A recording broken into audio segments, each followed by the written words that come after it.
Cuando quieras, Eduardo. Muchas gracias. En primer lugar, al igual que el doctor Gay, agradecer al doctor Moya su amable invitación. Ya me invitó, creo que fue al tercer fórum, o sea que hace ya unos cuantos años, y la verdad es que siempre es un placer volver a Menorca. También al doctor Mir por sus amables palabras. El tema que voy a desarrollar es el del dolor neuropático orofacial y el tema un problema médico odontológico en alza. Creo que es un tema muy interesante porque cada vez se están diagnosticando más neuralgias bucales como consecuencia de actuaciones iatrogénicas en la zona bucal y facial, como ahora desarrollaré. Y por lo tanto, cuando el doctor Mir pues, nos conminó a buscar temas para esta mesa, pensé que este sería un tema muy interesante. No voy a explicarles qué es el dolor neuropático porque evidentemente todos ustedes lo conocen de sobras. Simplemente me gusta poner esa diapositiva y simplemente decir que la prevalencia del dolor neuropático orofacial en algún estudio reciente, por ejemplo este del 2011 que se ha publicado en Cefalalgia, indica que para lo que sería la neuralgia del trigémino representa alrededor del 0,3% de la población general y de un 0,03% para el dolor facial idiopático persistente. Cuando yo vi esta cifra, y seguramente el doctor de la OZ también estará de acuerdo conmigo, me pareció muy baja, 0,03%. Nosotros, desde luego, no es lo que vemos en la consulta. Creo que es una patología que, como ahora explicaré, está infradiagnosticada claramente. Y muchos de los pacientes que vemos en la consulta van pasando de médico en médico, de especialista en especialista, sin que nadie les dé una solución y a veces sufriendo tratamientos absolutamente innecesarios y muchas veces agresivos, que no les soluciona evidentemente el problema. La incidencia del dolor neuropático orofacial, como he dicho, ha sufrido un aumento muy importante, sobre todo, pienso, durante las 2 últimas décadas, a raíz de nuevas técnicas o procedimientos quirúrgicos en la zona de la región orofacial. Por ejemplo, tras la colocación de implantes dentarios, y esto es más cierto para lo que serían los implantes colocados en la zona mandibular, por alteraciones o lesiones del nervio dentario inferior, y también tras tratamientos de cirugía ortognática, que si bien hace muchos años también se realizaban, últimamente parece que no se puede hacer un tratamiento de ortodoncia si no se hace una cirugía ortognática antes, ¿no? Parece que los ortodoncistas están todos volviendo vagos y lo que pretenden es que enseguida les muevan el maxilar de sitio para no tener que realizar los movimientos dentarios que antes realizaban, ¿no? Yo creo que ni una cosa ni la otra. Y, evidentemente, por el aumento de todos estos procedimientos, están apareciendo más neuralgias en la región orofacial. En general, estas neuralgias son consecuencia de una mala praxis. Por ejemplo, este caso, un caso reciente que vi en el mes de marzo, de una señora que le habían colocado unos implantes en la región mandibular y, como podéis ver, bueno, no se ve muy bien, está un poquito borroso, pero en esta zona aquí lo veis muy bien, aquí está el nervio dentario inferior, por aquí estaría el nervio dentario inferior, y en el TAC se aprecia muy claramente que hay una invasión del canal dentario y una lesión de ese nervio y la paciente, como consecuencia de eso, pues sufre de un cuadro de dolor de moderada intensidad y también asociado a parestesia y a disestesia en esa zona, la zona labial, etcétera. Aquí hemos tenido un dilema de si sacaron el implante porque la sintomatología no es excesivamente florida, al paciente no le duele demasiado y está respondiendo muy bien al tratamiento farmacológico. Y el problema es que esto ya está osteointegrado y, claro, para poder sacar este implante pues hay que hacer una cirugía muy agresiva y que con toda probabilidad lo que haríamos al sacarlo es producir todavía una lesión más importante del nervio, pudiendo agravar el cuadro clínico. Con lo cual, si la paciente está respondiendo bien a la terapéutica, de momento hemos optado por no sacar el implante. Además de que, evidentemente, el paciente encima se quedaría sin diente en esa zona y menuda la gracia. Nosotros hemos hecho algunos estudios, están pendientes de publicación, supongo que a lo largo de este año se enviarán ya las revistas, sobre la incidencia del dolor neuropático orofacial sobre dos intervenciones muy frecuentes dentro del ámbito odontológico. Uno sería la extracción de los terceros molares inferiores y otra sería la colocación de implantes dentales. Y según los resultados de nuestros estudios, la incidencia de dolor neuropático en la colocación de implantes en nuestra muestra fue del 0%, no tuvimos ni un solo caso, a pesar de que, como veis, es una muestra bastante amplia, 300 pacientes y 1.295 implantes. Sí que tuvimos algunas alteraciones sensoriales transitorias, alrededor de un 5%, prácticamente todas fueron en la zona mandibular, por proximidad de la colocación del implante con el canal dentario, pero la mayoría de esos casos se han resuelto perfectamente y en unos meses los pacientes se encuentran completamente asintomáticos.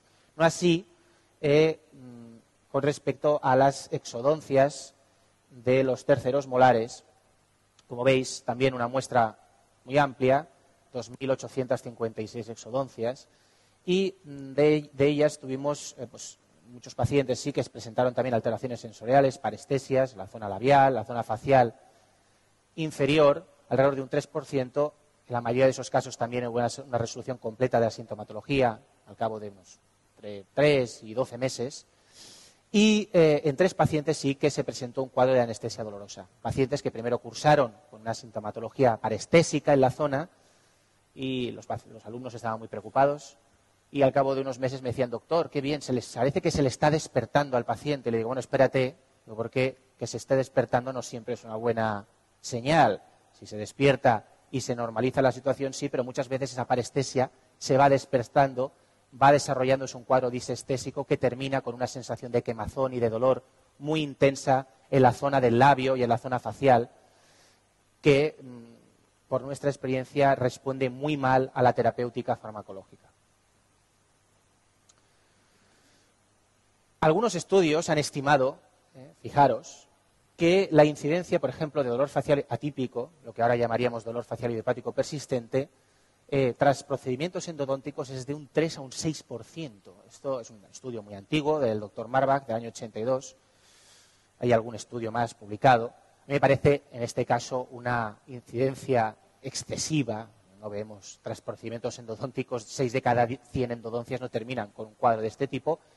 Pero, bueno, quizás sí que del 1%. O sea, la incidencia es mucho más grave de lo que en principio se piensa. Muchos pacientes se realizan tratamientos endodónticos, después del tratamiento endodóntico sigue refiriendo dolor, se piensa que la endodoncia está mal hecha, se hace una reendodoncia, luego se piensa que puede haber un foco de infección periapical y se realiza una apicectomía, luego se termina por hacer una extracción, el paciente sigue cursando con dolor, se piensa que puede ser el diente contiguo y hemos visto pacientes literalmente mutilados, empezar con una endodoncia en un segundo molar y terminar a lo mejor en el canino y luego pasar a la zona, por ejemplo, si es una zona superior, luego pasar a la zona de la mandíbula y realizar el mismo procedimiento y dejarle literalmente sin premolares y molares en un lado de la cara. Esto tenemos casos que hemos visto en la consulta.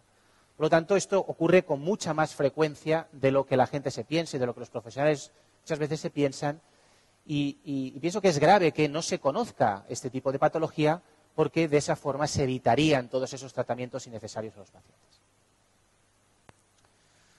Los mecanismos fisiopatológicos del dolor neuropático no los voy evidentemente, a desarrollar, los conocéis de sobras y hay gente en este congreso mucho más versada que yo para hablar de ellos, pero bueno, sabéis que pueden cursar con cuadros de sensibilización central, pérdida de mecanismos inhibidores del dolor, reorganización estructural del sistema nervioso y otros mecanismos que pueden ser la sensibilización central, evidentemente, no es exclusiva de los cuadros neuropáticos, sino que puede cursar con cualquier otro tipo de cuadro doloroso, por ejemplo, los cuadros musculoesqueléticos, mandibulares, sobre todo los cuadros de origen miógeno, pueden cursar y cursan con un alto grado de sensibilización central. La reorganización estructural, muchas veces ya sabéis que cuando se produce una denervación, una desaferenciación nerviosa, el organismo intenta restablecer o reinervar esa zona y la reinervación no siempre se produce de la forma adecuada y por eso en muchos casos se desarrolla esos cuadros neurálgicos.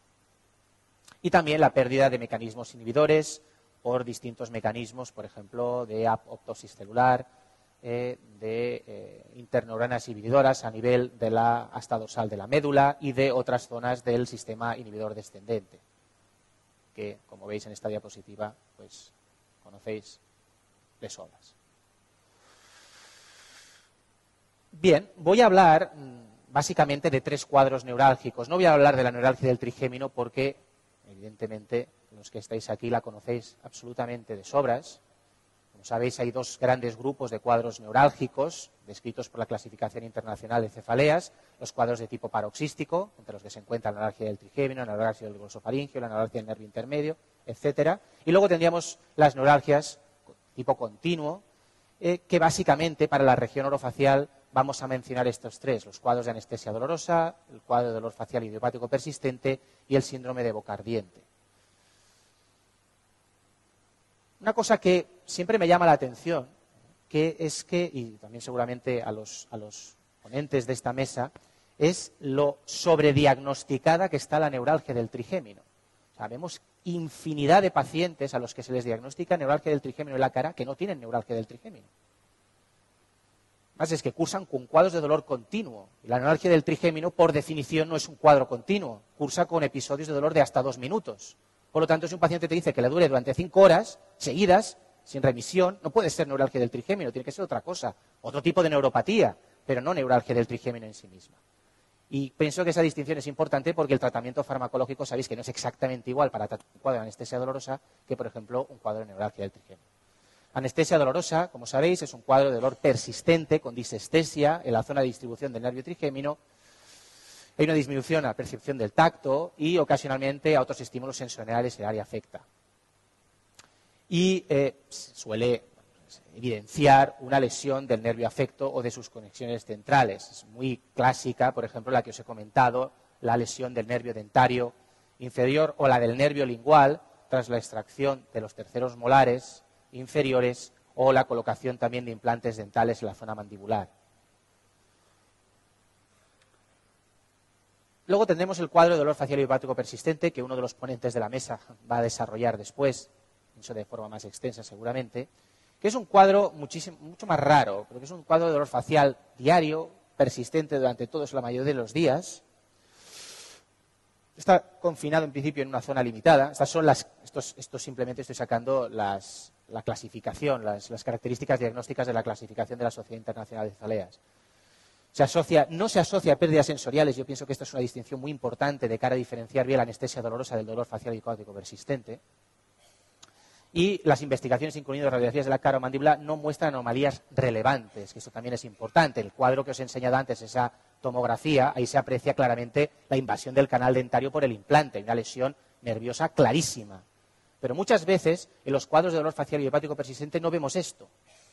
Si bien es cierto, muchos de estos cuadros clínicos se desencadenan a raíz de algún tipo de acto quirúrgico, la cirugía periodontal relativamente poco cruenta, una extracción dentaria banal, una endodoncia, tratamientos que se realizan muchísimas veces y que en la mayoría de los casos pues, simplemente siguen su curso clínico natural, el paciente se cura y se acabó.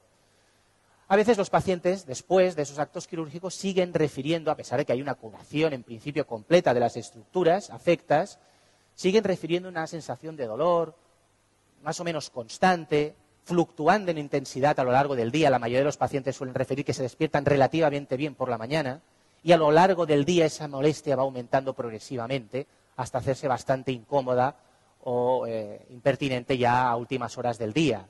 Suele ser, desde mi experiencia, un cuadro de menor intensidad que los cuadros de anestesia dolorosa. Los cuadros de anestesia dolorosa molestan mucho más que los cuadros de dolor facial idiopático persistente y además tienen una respuesta terapéutica farmacológica mucho más pobre.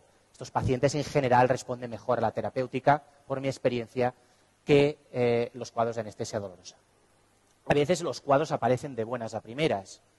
Un buen día al paciente le empieza a doler en una zona y no sabemos por qué. He visto incluso casos simplemente por el tallado de un diente para colocar una corona en la boca, desarrollar esto. O sea que a veces la biología es insondable. Otros términos utilizados anteriormente en la literatura pues son el dolor facial atípico, odontalgia típica, dolor del diente fantasma, etc. Y luego tenemos el cuadro de síndrome de boca ardiente. Sería una quemazón intraoral para la que no existe ninguna causa médica o dental que la justifique. Suele ser de tipo diario, persistente, la mucosa oral tiene un aspecto absolutamente normal y se descartan, y esto es muy importante, enfermedades sistémicas y locales. Es decir, es un diagnóstico de exclusión. El problema del síndrome de boca ardiente es que es como la fibromialgia, que es como un cajón desastre donde todo el mundo pone ahí todo. Es decir, si hablamos de síndrome de boca ardiente y nos atenemos a lo que recomienda la clasificación de la Sociedad Internacional de Cefaleas, el síndrome de boca ardiente es una neuropatía. Una cosa es ardor de boca. Y ardor de boca puede ocurrir por muchas cosas. Hay muchos cuadros clínicos que pueden provocar quemazón en la boca. Pero no es un síndrome de boca ardiente, será una serostomía que cursa con ardor bucal, será una candidiasis que cursa con ardor bucal. Pero no es un síndrome de boca ardiente el tener una candidiasis en la boca. Es una candidiasis que provoca ardor bucal. Por lo tanto, simplemente, y esto es una forma muy sencilla de que daros simplemente desde mi punto de vista, dos características muy claras para que podáis diferenciar los tres cuadros clínicos. Y una es el hecho de si va o no acompañado de alteraciones sensoriales. Ni el síndrome de boca ardiente ni el dolor facial idiopático persistente van acompañados de alteraciones sensoriales por definición. Por lo tanto, si hay alteraciones sensoriales asociadas, estaremos en principio hablando de un cuadro de anestesia dolorosa. Además de que pueda haber una evidencia clara de lesión nerviosa por un procedimiento quirúrgico.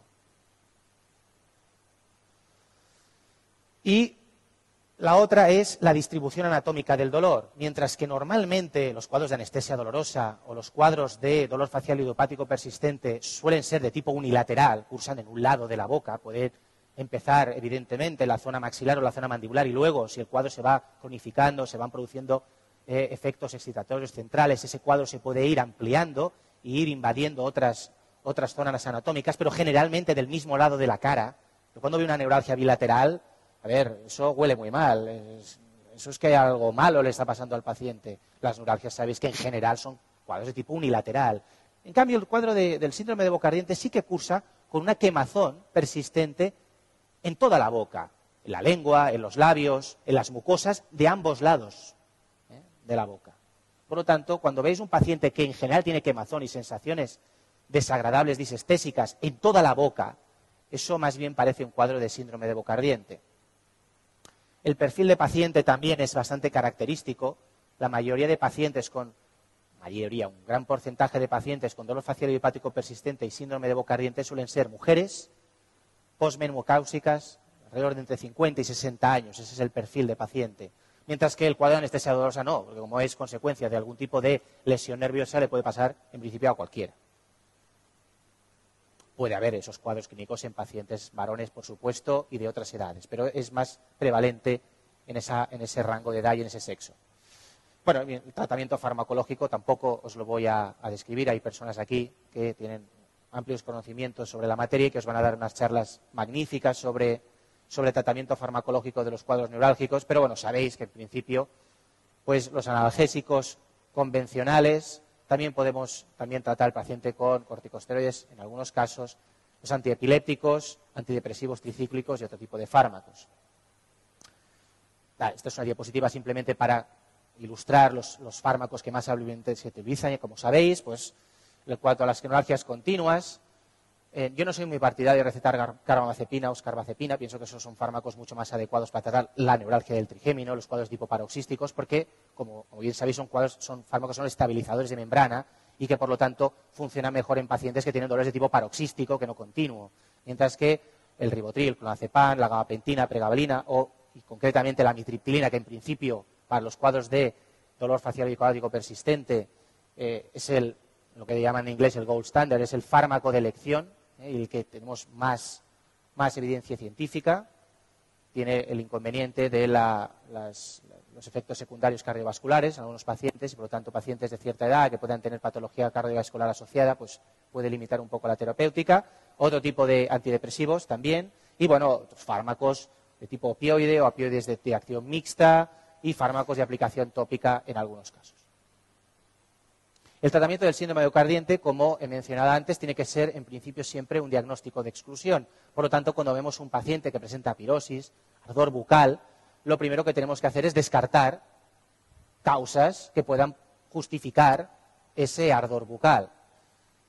Como por ejemplo, en algunos casos, aunque yo no me he encontrado todavía en mi vida un solo caso, pero aunque siempre hago la analítica por si acaso, pero en ciencia está descrito que deficiencias importantes los niveles de ácido fólico, de hierro y de vitaminas del complejo B pueden provocar en algunos pacientes glosodinia, ardor bucal. Yo no me he encontrado, repito, ni un caso, pero he visto muchos, pero está descrito. Cuadros de diabetes muy mal controlados también, en principio, puede ocurrir. Infecciones fúngicas, sí. Candidiasis. Reflujo esofágico, en algunos casos también es posible, aunque poco frecuente. Factores ambientales, las parafunciones orales, pero en general, cuando hay un cuadro de ardor bucal por una parafunción oral, suele ser más circunscrito. Pacientes que, por ejemplo, pueden tener ardor en la punta de la lengua porque tienen pues, una parafunción lingual de estar constantemente pues, rozando con alguna prótesis dental o alguna cosa, pero suele ser algo más localizado y no tan generalizado en la boca. Alteraciones hormonales, también está descrito que alteraciones importantes en el de las hormonas sexuales o a nivel tiroideo pueden cursar con este tipo de sintomatología. Alteraciones inmunológicas, por supuesto, síndrome de Sjögren porque consecuentemente provoca serostomía, cuadros de tipo alérgico también, líquen plano, etcétera. Disfunción nerviosa periférica, aquí vendría un poco algún tipo de alteración de alguna rama nerviosa como consecuencia de algún acto quirúrgico. Podríamos decir que eso ya sería más bien un cuadro de anestesia dolorosa. Alteraciones psiquiátricas, evidentemente. Puede haber pacientes que tengan algún tipo de cuadro de somatización muy importante. Pero no hay que caer siempre tenemos la tentación a pensar que el paciente está loco, ¿no? Y siempre perfil de señora de más de 50, pues menopáusica que está loca, ¿no? Y ya está, y es culpa de ella. No, yo, por mi experiencia, la mayoría de los pacientes, como sabéis, con dolor crónico, las alteraciones psicosociales son consecuencia del dolor, del largo tiempo que han padecido ese dolor y que nadie les ha dado una respuesta adecuada a ese dolor. Y claro, a ti si te duele un montón durante cada día, durante 10 años, es que acabas loco. Pero ha sido por culpa del dolor y no la causa del problema. Aunque sí que, evidentemente, nos hemos encontrado alguna vez algún cuadro psiquiátrico y, evidentemente, en esos casos pues habrá que referirlo a la persona adecuada. Y, sobre todo, la serostomía, que es responsable de entre el 70 y 80% de los cuadros de ardor bucal. Por lo tanto, lo primero que hay que hacer es valorar realmente si el paciente tiene una boca en un buen estado, si el nivel de salivación es adecuado. Si no lo es, aplicar la terapéutica adecuada con fármacos para estimular la salivación, sialogogos, etcétera. Muchas veces ves cuadros de realmente una hiposalivación importante, normalizas el flujo salivar y el paciente sigue teniendo sigue teniendo ardor de boca. O sea, el hecho de detectar alguna de estas anormalidades y corregirla no necesariamente quiere decir que el paciente se le va a ir. Simplemente a lo mejor ha sido un hallazgo accidental que no tiene absolutamente nada que ver con el cuadro de ardor bucal. Y el fármaco de elección es el clonazepam, en principio, a dosis variables, desde medio comprimido de 0,5 miligramos cada 12 horas hasta, en fin, lo que el paciente sea capaz de tolerar en algunos casos. Como es una neuralgia, en principio podría estar descrito algún otro tipo de fármaco, pero en principio el fármaco de elección es el clonazepam, o bien en gotas, o bien en comprimidos, pero que el paciente, en general, el por qué es más efectivo el tratamiento, que yo sepa, no se conoce, no he visto ninguna publicación que lo explique, pero el hecho de que el paciente triture la pastilla y se la pase por la boca durante un minuto antes de deglutirla, en principio parece que mejora la eficacia clínica del fármaco. Si eso es simplemente placebo o no, ya es otra historia. Esto es, por ejemplo, un estudio reciente del año 2012. O sea, acaba de salir, hice una revisión hace muy pocos días para ver qué había salido. Y salió que en este estudio a doble ciego la administración de clonazepam 0,5 miligramos al día. Eso es muy poco, es media pastilla cada 12 horas solamente de clonazepam. Cual el nivel de efectos secundarios por eso es relativamente pequeño, que ya sabéis que los fármacos son como un melón, hasta que lo abres no sabes cómo va a funcionar. Hay pacientes que les das esto y se quedan dormidos y gente que se está tomando 1 miligramo cada 8 horas y ni se entera, ¿no? O sea que, bueno, una muestra de 20 pacientes y los resultados, en principio, eran una reducción significativa del dolor. Hay que siempre también tener en cuenta el efecto del Axis 2 en estos pacientes, bien sea porque han desarrollado esas alteraciones psicoemotivas por culpa del dolor, o bien porque sea la causa. También controlar el estilo de vida, porque nosotros en el apartado de historia clínica siempre repasamos estas cosas muy bien. y en pacientes con dolor crónico pienso que todavía es más importante el hecho de que lleven una buena alimentación, que tengan una buena hidratación, que lleven una vida lo más sana posible, que la calidad del sueño sea adecuada. Esto, por ejemplo, en cuadros temporomandibulares es fundamental. Un paciente que no duerme bien, ¿cómo se va a curar? Un paciente que duerme 2 o 3 horas diarias. Le va a doler todo, pero claro, a cualquiera de nosotros nos dolería todo si durmiésemos 2 o 3 horas. Hay muchísimos estudios que demuestran que la falta de sueño crónico provoca un aumento muy significativo del dolor a la palpación muscular. El umbral del dolor realmente baja mucho. Los niveles de estrés, y que lo que la gente entiende por estrés, porque le digo, ¿y usted cómo tiene usted mucho estrés? Dice lo normal. Y bueno, ¿qué es normal? Claro, hay gente que se cree que trabajar 15 horas al día es normal. Entonces, eso es importante. Y sobre todo hacerle ver al paciente que en parte tiene que colaborar. Eso de me siento, deme una pastilla y ya está, pues no. Y si esa es su filosofía o su forma de ver, desde nuestro punto de vista siempre le decimos que se busque a otra persona. El paciente desde mi punto de vista, hay que implicarle en el tratamiento. Y él tiene que poner de su parte. Y si lo quiere hacer, encantados de tratarle y de ayudarle. Y si no, lo mejor es no empezar a tratarle, porque te vas a estrellar, en la mayoría de los casos. Bueno, ahí sabéis que para valorarlas a veces utilizamos algunos test. Uno que nos gusta mucho es el SCL90R, lo conocéis seguramente, que te da, a través de 90 preguntas, te da un screening psicológico del paciente, te da 9 dimensiones, y a través de esas 90 preguntas elaboras una gráfica que está validada sobre lo que sería la media poblacional. En principio, lo que se considera una desviación estándar sobre la media poblacional se considera clínicamente significativo, más o menos alrededor de 68T, 65 o 68T según los estudios.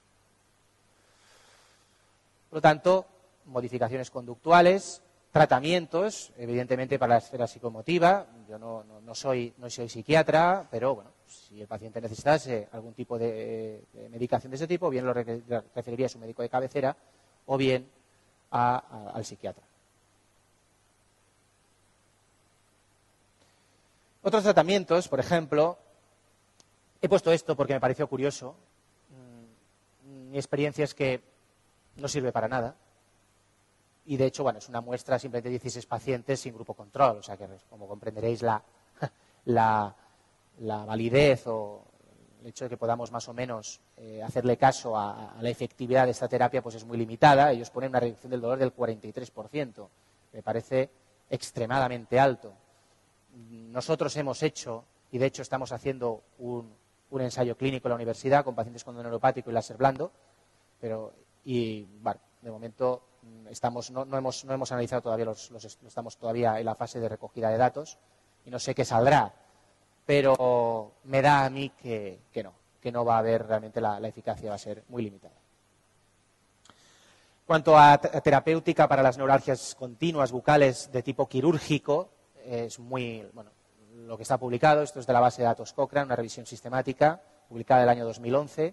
Y como veis, pues por lo que mencionan en este artículo, la evidencia científica es de muy baja calidad respecto al uso de procedimientos neuroquirúrgicos respecto al tratamiento de las neuralgias trigeminales, porque en general los ensayos clínicos son de baja calidad.